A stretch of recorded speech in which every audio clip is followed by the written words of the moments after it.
Hello, welcome to EzDRAWZ. I'm Ez, and I'm still drawing James Underwear from The Silent Hills Have Eyes. Boop. Okay. I have no idea what I'm doing now. Oh, okay. What I'm doing now is I'm doubling the image size. Basically, when you're working digital, when you're working anyway, I guess, you want to try to get the image as big as you possibly can without making your computer crash. You'll know the limits of your computer, you do it according to that. Me, I think I got a Core i5 with 8GB RAM and something.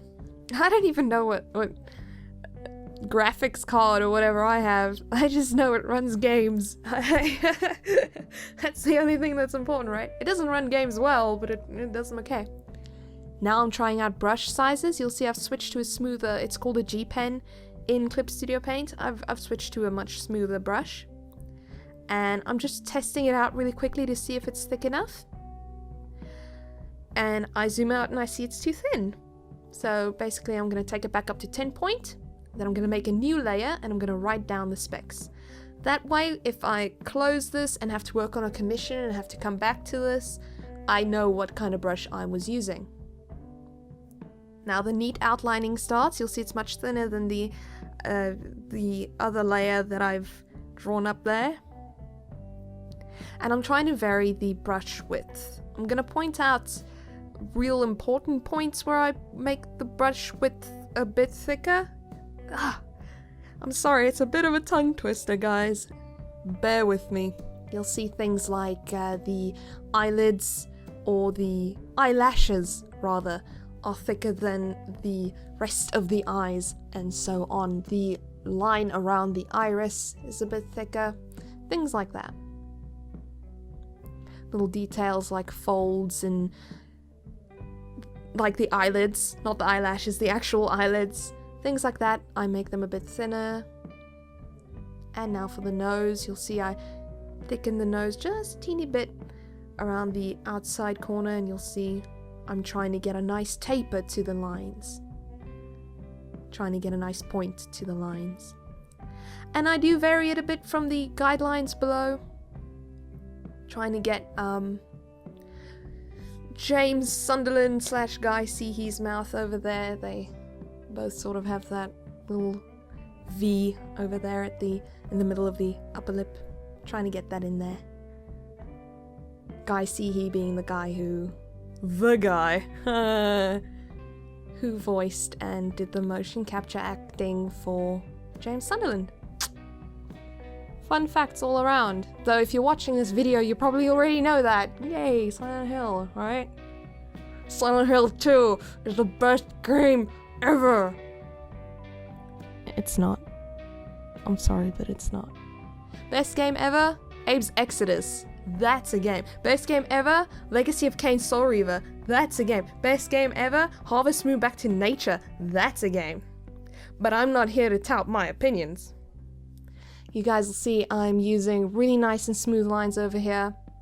Trying to, whenever there's an outer contour line going, anything that's on the outside of the character, I try to make that thicker as well. Here again, what I'm doing is I'm varying the hair just a bit more than it was originally. So like having a more triangular kind of thing where it flares out. Sorry, I'm not really too well at, not doing too well at explaining what I'm doing, but at least, you know, I got the best visual aid ever. Video, right?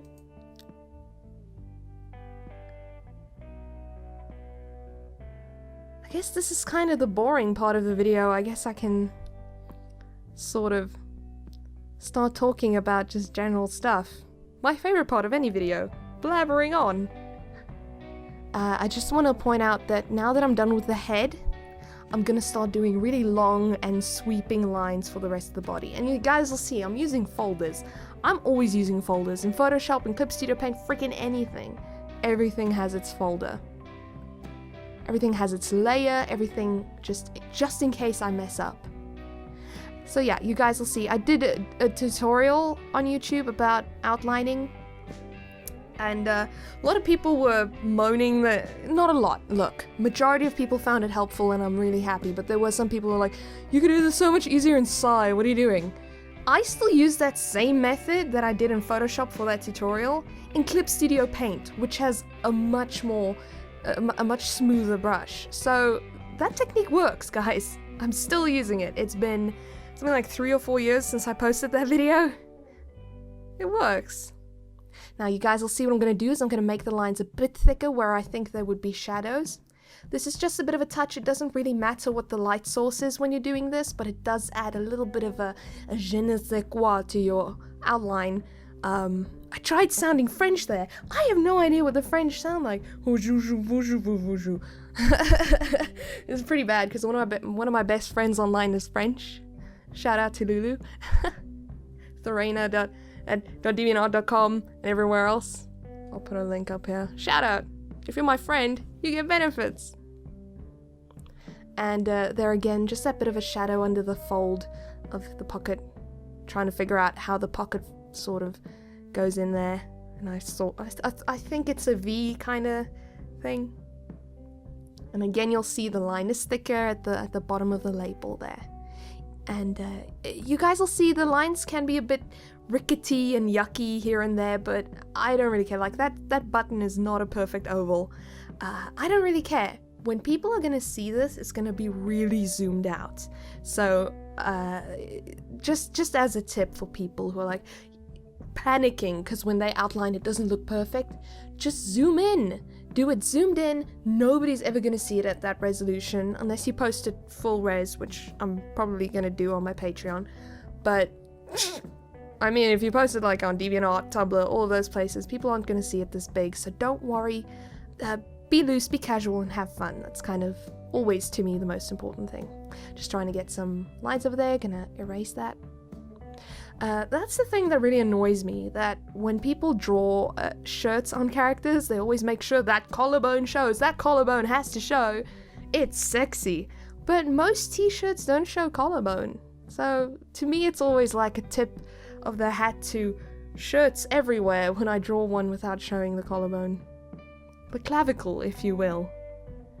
And over here, I'm trying to get that curve in there, but I'm just not getting it. So I just went with a straighter line in the end. And you guys will see I am doing a bit thicker lines on the outsides. Sometimes. At this point, I think I was listening to a playthrough of Silent Hill 2 by Run Button. Check out Run Button if you can, they're adorable. So I wasn't really paying too much attention, which I shouldn't admit, but there you go. Still freestyling this hand, still changing it as I go, still making a mess. I've got nothing to say to defend myself on this score. Just trying to figure out where the knuckles go, which fingers are gonna have the fingernail showing. I'm just really not caring at this point. You guys see it's really sketchy. But again, it's going to be really zoomed out when I do post it online. I think I posted it at a resolution of like 1200 width pixels. So I didn't give a dang. I didn't give a darn. And you guys will see the folds and everything of the clothes. It's really simple. I'm not getting hung up on it. A lot of people wonder, oh no, you know, clothing folds, they're so important. I'm coloring that in for the flashlight later. That little pocket's gonna have its flashlight. Flashlight is really important in Silent Hill 1, 2, and 3. Not so much in 4, I found. Haha. Not that, I don't even think that counts as a Silent Hill game. Number 4 is The Room, by the way. My brother didn't know that. He was like, oh, the 4th one's The Room. I'm like, yeah, sure is. I was thinking of getting it, but I just read so many bad reviews about the fact that you have to sort of replay the first couple of levels again, and the latter half of the game is just one really bad escort mission. Like, the character loses, like, her name's Eileen. She loses health when you're playing through the game. If you run off, you can't run off and leave her with enemies. She, like, tells you to come back. Things like that. I don't know. I haven't heard the best of things about that game. But anyway, we're not talking about Silent Hill 4 right now. We're talking about Silent Hill 2. Great game. I didn't realize how hardcore the Silent Hill fandom is until I played 2 and Then I did this picture because I was like, hey, this is a cool game, I'm gonna do fan art of it. And then I read online a bit, and then I realized, oh no. Silent Hill fans are really pedantic, and there's a lot of infighting about, you know, how everything happens, what everything means. So, no, I wouldn't call myself a Silent Hill fan to save my life, you know. I'm not that pedantic. I liked Silent Hill 2, I played through Silent Hill 3, that was okay, and that's it. Ooh, I accidentally turned the canvas there. But you know, that's the fun thing, and that's what a lot of people say. If you play Silent Hill, you need to do a bit of homework to get the story, because the monster designs and everything inform the characters so much. It informs the story so much. Especially with old Sunderland over here. And you'll see, again, listen, I'm going to reiterate, the clothing folds ain't no extreme thing, okay guys? Don't stress about it. You guys saw I did it really simple, because I already knew going in that I wanted to do real flat, simple colors. I wanted to do simple contours. Over here, I'm having trouble with this shoe over here. I'm gonna notice in a bit that it's the wrong direction. That we're actually seeing it from the top, and it's gonna look a bit different. There you go, Ez. Good job. I love this. I can root for myself. Yeah. Go Ez. You're the best. I'm not the best. See how scratchy and icky the lines are when I'm working on shoes. I have no idea what I'm doing. I'm really just scratching it in till it looks right. And I'm fully aware that it still doesn't look right. Rather, let me rephrase. I'm scratching until it looks passable, and then I just leave it. I'm just like, forget this. So now most of the character is done, and I'm still worried about that sword. If you guys remember, oh, pardon me, I just corrected myself on screen. It's called a great knife, folks. I'm worried about that knife. Oh, just gotta save. Always save. Always have. I have different files. Every stage of the drawing has a different save file. You guys, I've made too many mistakes and lost too many files. Had too many files corrupted in my time. So I'm super careful. So I'm still having trouble with this knife, and I'm still stuck. I'm like, do I want it to go forward or backwards? Because if it goes backwards, it looks really nice and contained, but it messes with the silhouette. The character looks like he's got weird 3 legs, and it's not clear what his pose is. But if it goes forwards, it takes up a lot of space, and I was worried about this because I post online. So I post on Tumblr where you have, like, I think it's 540 pixel width space to post anything in. I'm worried about these kinds of things. So what I did was I quickly traced out the silhouette of the character, and this is another tip. If you're drawing cartoons, I guess if you're drawing anything, but especially cartoons because it's so stylized and simplified, you need to be on the ball with your character's silhouette. It needs to be clear what your character is doing, it needs to be clear where your character is standing, and the design of the character needs to be clear. Oh, I do this all the time. Clip Studio Paint is not the most, how do I put this, efficient software in the whole world, so when you accidentally fill the whole canvas with something, you're gonna pay for it. So my computer totally hangs for like longer than what you guys saw on screen, because this is, I think, 300% speed, like 3 times the speed that I went. So now I'm testing between the two, and you guys will see, that one's clearer, and that one kind of, it looks more contained, but it boggles a bit. And I was very sad to not be able to go with the backwards knife, but in the end I decided to go with the forwards knife, which is fine. And there's some reference images, haha, just to get the knife down. But isn't that a cool action figure looking thing? It's amazing. Okay, here's how I do props with straight lines, right? Or props that have straight lines. I just draw the lines and then I fill it in like that. Hopefully this will help you guys, because I cheat where I can. I'm not sacred about my methods. This is digital, you know, it's been made to how do I put it? to help us to get things produced faster. That wasn't my most eloquent sentence ever, but there you go. What the hell am I? Oh. What the heck am I doing? Oh, I'm just adjusting it. Transform tool, everyone's best friend. Cool figurine though. I mean, if it was still out, I might invest. I wouldn't. It's too expensive. It's probably like $100 and something. I ain't got that money for that kind of crap. I'm sorry.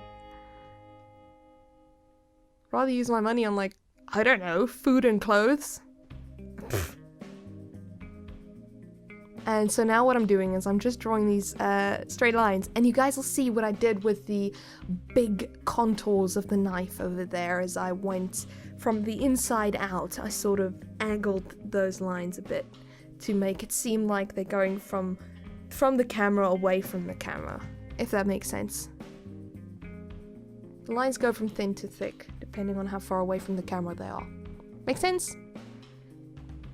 I don't know.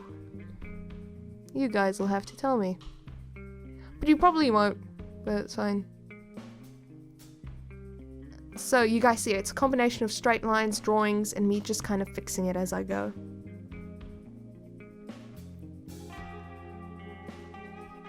And then just using a much thinner line to do these little, I want to call them 3D lines, just to give it more dimension. Do you guys see? Pointy end, as you guys will see over there. I should actually increase the font size of these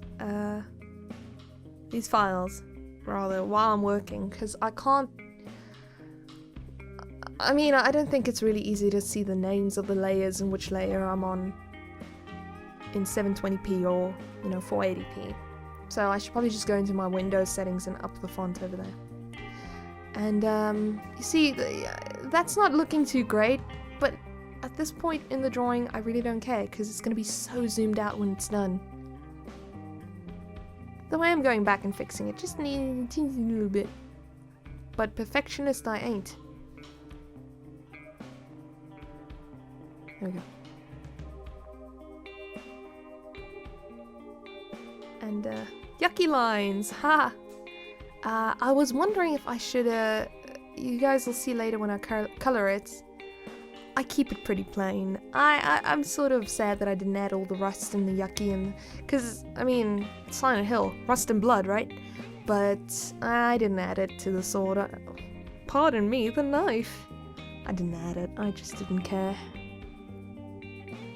There's a point at which there's enough. And at the same time, I really should have cared more because as far as I know, Silent Hill fans would have probably taken me out on this, but Silent Hill fans aren't going to look for Disney-styled fan art of their favorite game series, let me put it like that. Ain't got enough pathos, yo.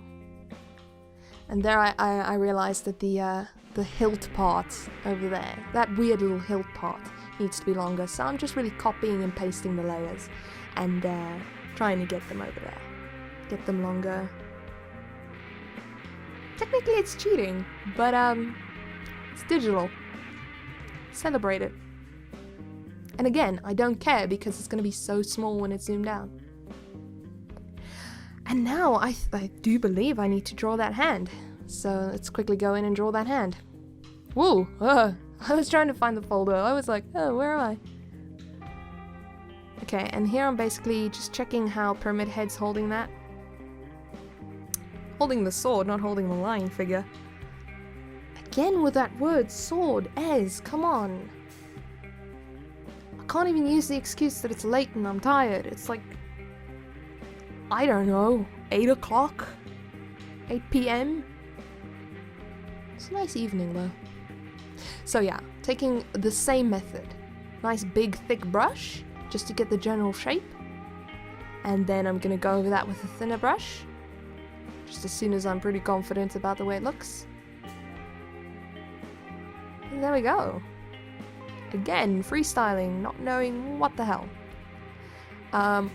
Wait, I'm lying. At this point I went to Google. I was completely confused. I've got 2 monitors, so on my other monitor I quickly went to Google. I don't like bringing up my browser on the recording screen because, first of all, some of the images might be copyrighted that I'm googling, and you guys can see all my stupid bookmarks, like just my bad bookmarks. Or you can see in the tab what kind of stupid song I'm listening to. Well, I think I was watching a run button playthrough at this point. Or I might have been listening to stupid music. I don't like sharing my music because I know it's dumb.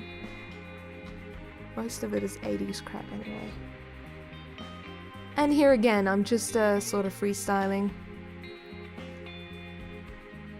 Just trying to get a 3D kind of looking nail.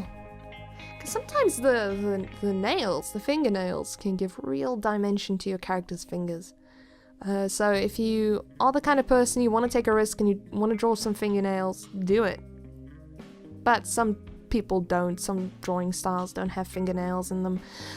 Something especially, I guess, animated things won't have fingernails if it's this far away from the character because it's just an extra thing to outline and draw.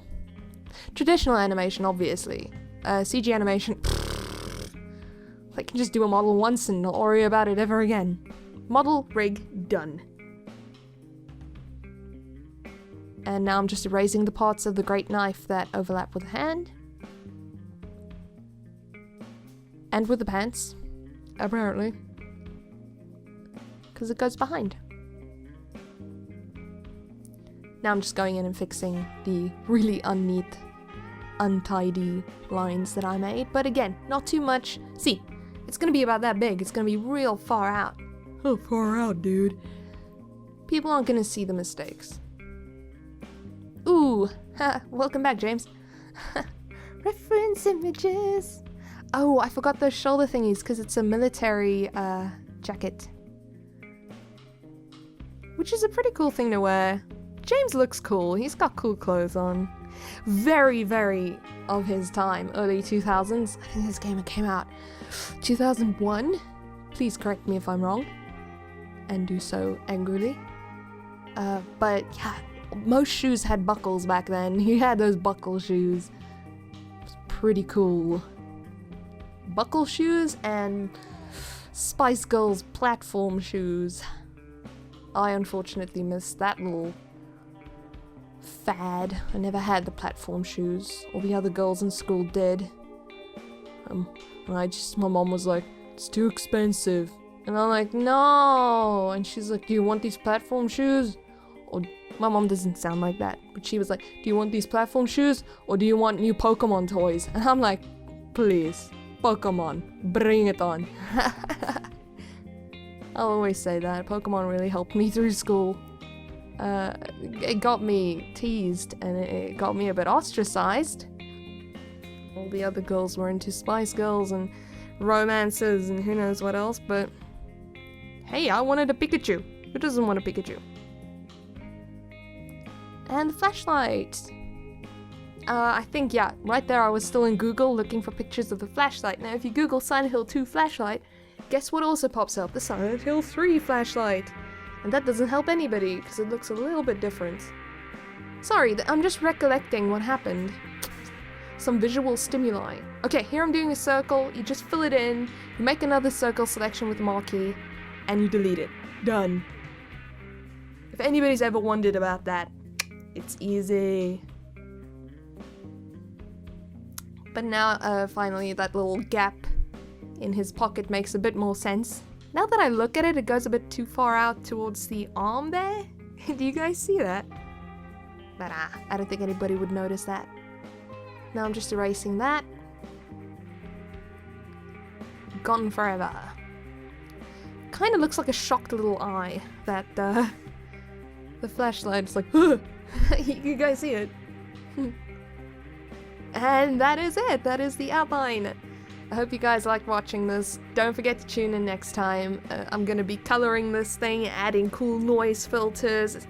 We're going to have a great time. I'm going to show you guys also. I'll be explaining how I use the multiply layer to make color holds. It's going to be great. But I'll catch you guys then. Cheers! If you're a dog in Silent Hill, a dog, what is the ailment you're most likely to suffer from? Can you guess? No, I have no idea. A splitting headache. You get it? No. Because all their heads are split open. Aww. It was a good one. No. Yeah, it's good, but no.